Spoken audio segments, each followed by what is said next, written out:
So, i-reveal na natin ngayon regarding sa dropshipping business. Bakit ang dami-daming kumikita dito?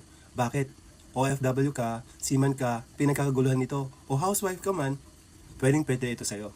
Ito na po yan. Papakita ko sa inyo kung paano ka kumita dito. Makinig ka na mabuti. Ganito ang magiging itsura ng website mo, shop link mo. Nakapangalan yan sa'yo.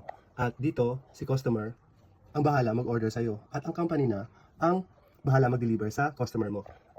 Yan, isang link pa lang yan ng Xiaomi King. At meron pa tayong pang-international. Katulad yan, JC Barley. Makikita mo yan. Lahat yan ay magiging sayo.